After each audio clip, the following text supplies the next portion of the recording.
목사님 한 분이 30대 청년이 상담을 왔는데 아무것도 해줄 수 있는 것이 없어서 마음이 답답했다라는 고백을 하는 것을 읽게 되었습니다. 30대 청년인데 말기 암에 걸려서 소망이 없는데 그 치료하는 과정이 이 청년에게 너무나 고통스럽고 힘이 든 겁니다. 말할 수 없이 힘이 들어서 목사님한테 그렇게 물었나 봐요. 정말 자살하면 안 되냐고. 차라리 너무 고통스러운 것보다야 끝내고 싶다고. 정말 하나님의 백성을 위로하라고 했는데 어떻게 위로의 말을 해줘야 될지 모르겠다라는 것입니다. 때는 우리에게 방법이 없고 길이 없을 때가 있습니다. 사람을 만나면 정말 안 바뀌는 것도 보게 되고 또 삶을 살아가다 보면 안 달라지는 자리도 그대로 있고 또 내가 할 수 없는 그런 어마어마한 일들이 내 삶에 겹치기도 합니다. 나답을 보면 정말 그와 같은 사람이라고 생각되어집니다. 내가 어떻게 할 수 없었던 일들이 나답의 인생에는 가득합니다. 여로보암이 범죄하고 또 이스라엘에게 범하게 한 죄로 말미암아 하나님 여호와를 노엽게 했다. 30절의 이 말씀은 참 어떻게 보면 당황스럽기까지 한 말씀입니다. 하나님이 노엽게 나답을 심판한 그 모습인데 이 나답은 북이스라엘의 여로보암의 아들입니다. 이제 북쪽으로 올라간 거죠.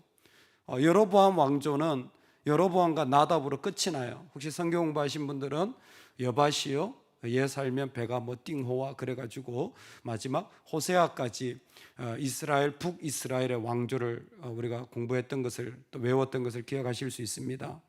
바로 거기에 이제 여로보암 왕조가 끝나고 바하사 왕조가 되는데 여로보암 왕조는 딱 2명밖에 없어요. 여로보암과 나답. 그나마 아버지는 21년 했는데 아들은 2년밖에 하지 못해요. 금방 왕조가 끝나버립니다. 하나님이 노엽게 여기셨다 그랬는데 왜 그러냐면 아버지가 지은 죄, 이걸 도대체 어떻게 합니까? 아버지가 지은 죄 때문에 하나님 노여워하셨다라는 거예요. 아니 아버지가 지은 죄로 하나님이 노여워하신 것을 도대체 어떻게 감당을 합니까? 정말 하나님 그런 분입니까? 아버지가 지은 죄 때문에 부모가 잘못한 것 때문에 자식을 저주하시는 그런 분이십니까? 근데 오늘 말씀해 보니까 여로보암이 범죄하고 또 이스라엘에게 범하게 한 죄로 말미암아 그가 이스라엘의 하나님 여호와를 노엽게 한 일 때문이었더라. 아버지의 범죄한 게 사실 어쩔 수 없는 것처럼 보였지만 그게 나도 모르게 나의 죄가 되어서 하나님은 이 나답도 그 죄를 짓고 그리고 그 일을 그대로 행하고 있는 모습을 말씀하시는 것이었습니다. 여러분 사실 부모 닮지 않는 게 쉬운 일이 아니에요.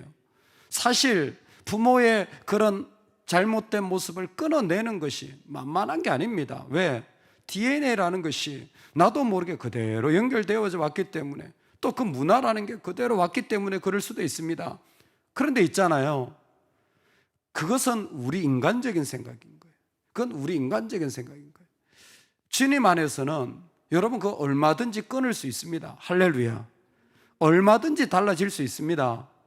한 사람의 불순종은 사망을 가져왔지만 한 사람이 순종하심으로 모든 사람이 의인이 되어진 것이 바로 믿음의 길입니다. 예수님 한 분이 순종하심으로 하나님 앞에서 생명의 길이 열어진 것입니다. 그러므로 여러분 이제는 부모 탓이다, 저 사람은 안 바뀐다, 이건 내 환경의 문제다, 이건 내 한계다, 여러분 그건 불신앙의 말이에요. 내 몫의 이야기는 내가 새로운 영적인 패턴을 시작해야 합니다. 지금 내가 믿고 있다면 내가 하나님 앞에 시작해야 되는 것이지 누구 때문이 아니라는 겁니다. 나답을 보면서 분명하게 깨달을 것은 하나님이 나를 부르고 계시다라는 거예요. 내가 해야 될 몫이라는 거예요. 내가 죽을 때 자식한테 너는 나처럼 살지 마라. 여러분 그거 의미 없습니다. 그거 의미 없어요. 자식한테 그렇게 말할 거면 지금 내가 그 일을 내가 정리해야 돼요. 문제가 있으면 내가 해결해 놔야 됩니다. 그건 내가 그것을 고쳐놔야 돼요. 내가 이루어놔야지, 야, 나도 어쩔 수 없었다. 그건 하나님이 심판하실 것밖에 안 돼요. 그러면 내가 그 일을 어떻게 바꿉니까? 나도 할 수 없는 일들이 이 땅에 이렇게 많은데 엎드릴 수는 있습니다. 여러분, 엎드릴 수는 있습니다. 아무것도 할 수 없는 그 자리라고 말하지만 엎드릴 수는 있습니다. 나답에게 있어서 제일 안타까운 것이 무엇이냐면 아버지의 그 죄로 말미암아 그 땅이 그렇게 오염되었다면 나답은 하나님께 엎드려야 됐습니다. 그런데 나답이 뭐 하냐면 블레셋에 가가지고 지금 전쟁을 하고 있는 거예요. 그게 기쁘돈을 에워싸고 있습니다. 여러분, 얼마나 어이없냐면 엎드려야 될 사람이 엉뚱한 일을 하고 있는 거예요. 소위 말해서 분풀이를 다른 데 하고 있는 겁니다. 지금 주소를 잘못 적었다라는 거예요. 내가 엎드려야 될 사람이 블레셋에 가고 해서 지금 거기에 그것을 에워싸고 있는 거예요. 지금 블레셋이 문제입니까? 이게 지금 블레셋이 아무것도 아닌 거예요. 지금 더 심각한 것은 여로보암의 죄가 온 이스라엘에 가득한 겁니다. 그때 나답의 특별한 기사가 하나가 뭐냐면 그곳에 있던 바하사가 이 나답을 에워싸가지고 다 죽여버립니다. 근데 나답만 죽이는 게 아니라 오늘 말씀해 보면 온 가족을 몰살시켜요. 이게 특별한 점이에요. 온 가족을 하나도 남기지 않고 다 죽여버려요.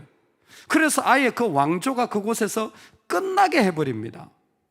아니, 이렇게까지 잔인하고 이렇게까지 다 죽여야 되나? 할 정도예요. 사실 이런 일들은 얼마든지 인간 역사에 많잖아요. 뭐 우리나라 정치도 하나도 다르지 않습니다. 뭐 정당 그러지만 그 안에서도 그냥 조금만 자기가 올라서려고 하면요, 남을 그냥 뭉개야 되고, 로마 역사에 보면요, 얼마나 뭐 주군이라고 죽이지 않는 법이 어디 있었습니까? 그냥 아버지라도 죽이고 말이죠, 형제라도 죽이고. 인간 역사는 다 이런 거예요. 그러니까 이런 일은 어떻게 보면 당연한 인간의 본성일 수도 있어요. 우리는 늘 얘기하잖아요. 너하고 나하고는 끝이다. 난 당신하고 안 맞다. 뭐 인간의 본성이에요. 인간의 끝없는 이야기들이에요. 근데 하나님이 이 나답 왕조를 다 몰살시키는 거예요. 왜? 하나님의 심판이라는 겁니다. 다 몰살시킨 것은 하나님의 심판이라는 거. 아이야를 통해서 주셨던 말씀에다 응답이 하나님의 심판이라는 거예요. 언제 심판이 임합니까? 여러분은 언제 죄의 열매를 받게 됩니까? 엎드리지 않을 때 그 죄의 열매는 그 가운데서 더 자라게 되어지는 것이었습니다. 오늘 우리가 하나님 앞에 살아가야 하는 삶의 자리에 정말 2년짜리 왕인데도 불구하고 자기가 왕이니까 내가 블레셋하고 싸워서 전쟁해야지, 아마 그렇게 생각했을지 몰라요. 왕이니까 그 정도는 충분히 말할 수 있다고 생각했는지 모릅니다. 근데 하나님은 그 자리를 그대로 심판하시는 것이었습니다. 이 심판을, 이 진노를, 이 심판을 멸하게 하는 유일한 방법은 바로 예수님이 제자들에게 엎드리신 발을 씻기신 것이라고 생각합니다. 하나님이 이 땅에 오셔서 그 모든 죄의 이야기들, 해결할 수 없는 문제들, 도무지 거기에서 벗어날 수 없고 바뀌어질 수 없는 그 제자들을 앞에 앉혀놓고 발을 씻겨줍니다. 여러분, 발에 먼지를 씻겨주신 것이 아니죠. 그들 안에 있는 죄악과 허물과 한계와 어쩔 수 없는 일과 부모로부터 내려온, 그리고 아니면 그가 살아가는 일들에 부딪히는, 그리고 계속해서 일어날 그 모든 일들을 씻어주신 줄로 믿으시기 바랍니다. 주님은 제자들의 발을 씻어주신 거예요. 씻어주시면서 제자들에게 하신 질문이 뭡니까? 내가 너희에게 행한 것을 아느냐라는 것입니다. 아, 예수님 발 씻어주셨지. 그게 아니라 예수님이 엎드리고 계신 것을 알고 있느냐는 거예요. 여러분, 계시록에 보면요, 우리가 하나님 나라 가면 보좌에 어린 양이 앉아 계신데 우리가 엎드려요. 그 옆에서 경배한다 그러죠. 우리가 엎드려요. 그게 우리 모습이에요. 할렐루야. 근데 예수님이 엎드려요. 이거 어떻게 하실래요? 예수님이 나에게 엎드리셨어요. 이를 어떻게 합니까? 이 은혜와 사랑을 받고 여전히 내 한계를 붙잡고 살아가실래? 어떻게 하나님이 나한테 엎드리신단 말입니까? 어떻게 하나님이 나한테 엎드리셔서 내 추한 것을 씻어주신단 말입니까? 내가 고백하고 회개해도 시원찮은데. 그런데 우리가 회개하지도 않고 엎드리지도 않고 그 가운데 돌이키지도 않고 결단하지도 않으니까 하나님이 너무 마음 아프셔서 우리에게 오신 거잖아요. 그래서 주님이 엎드리신 거잖아요. 여러분 아십니까? 주님이 엎드리셨어요. 주님이 엎드리셔서 우리는 이 자리에 있는 겁니다. 우리가 생각할 때 너무 답답하고 어려운 일 같지만 가장 감당할 수 없는 일들은 주님이 나한테 엎드린 것을 보는 걸 거예요. 여러분 어떻게 그걸 보고 살 수가 있습니까? 어떻게 그 모습을 보고 견딜 수가 있겠습니까? 우리가 뭐라고, 나 같은 게 뭐라고 주님이 나를 향하여 엎드리신단 말입니까? 그쵸, 내가 엎드릴 수밖에 없는 거예요. 내가 엎드릴 수밖에. 한 목사님이 간증을 하시는데 할아버님이 장로님이셨대. 그 장로님이 하루도 새벽 기도를 빠지지 않고 늘 새벽을 하시는데 그렇게 그 주님이 자신에게 오신 그 은혜가 얼마나 귀했는지 그렇게 눈물을 흘리셨대요. 근데 진짜로 그 장로님이 새벽마다, 옛날에 다 마룻바닥이잖아요, 새벽마다 눈물을 흘리셨는데 그 눈물 하도 많이 우셔가지고 여자 집사님들이 새벽 기도 마치면요 그 장로님 자리를 닦아줘야 될 정도였다는 거예요. 근데 그 목사님의 고백이 뭐냐 하면 그 엎드림으로 내가 살고 있는 것 같다고, 그 엎드림의 자리로 말미암아 내가 이렇게 걸어가고 있는 것 같다라는 고백을 하는 거예요. 얼마나 더 힘들고 어려웠겠습니까마는 그 자리를 통하여 그 장로님은 영적 해결을 하신 거예요. 선을 그어버린 겁니다. 할렐루야. 여러분 우리 자녀한테 물려줄 겁니까? 내 악한 모습, 내 죄악의 일들 여러분 계속되게 할 겁니까? 보고 배우잖아요.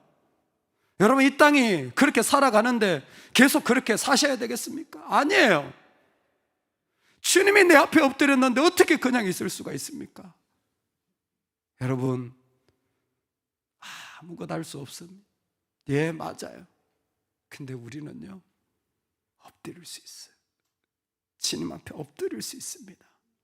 그리고 그 자리가 가장 복된 자리인 줄로 믿습니다. 이 은혜가 우리에게 있기를 간절히 축원합니다.